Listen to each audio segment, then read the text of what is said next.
Hi வணக்கம். வாங்கண்டை கார சாரம்மா mutton பாயா செய்வோம். அடுப்பில் சட்டியை வச்சு எண்ணெய் விடுங்க. எண்ணெய் விட்டால் அதுக்கு வெங்காயம், உட்லி, பச்சை மிளகாய் சேர்த்து தாளியுங்க. வெந்தயம், சோம்பு சேர்த்து கொள்ளுங்க. அன்னாசிப்பூ, கிராம்பு, கருவேப்பட்டை எல்லாம் போட்டு நன்றாக தாளியுங்கள். கூடவே ரம்பை, கருவேப்பமிலை, பிரியாணி இலை எல்லாம் சேர்த்து கொள்ளுங்கள்.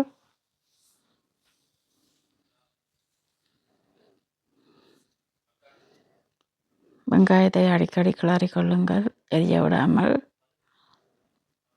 வெங்காயம் நன்றாக தாளி விடட்டும்.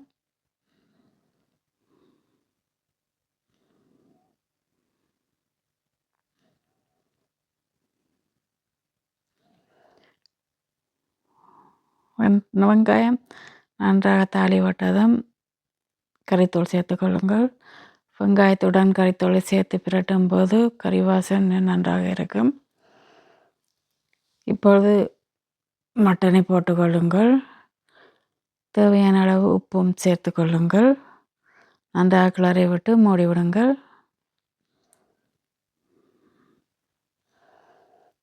மட்டன் அவிஞ்ச பிறகு கத்தரிக்காயும் உருளைக்கிழங்கும் சேர்த்து தேவைப்படும் உப்பும் தண்ணியும் விட்டு மூடிக்கொள்ளுங்கள்.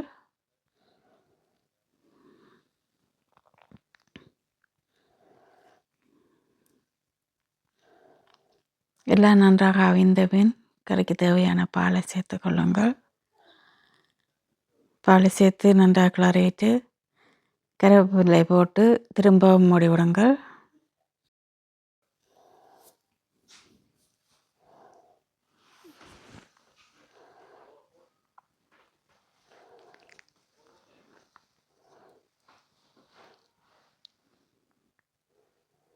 கறி நன்றாக அவிந்திருக்கும். இப்பொழுது இறைச்சி சரக்குத்தூள், தேசிப்புளி விட்டு நன்றாக கிளறி மூடி விடுங்கள்.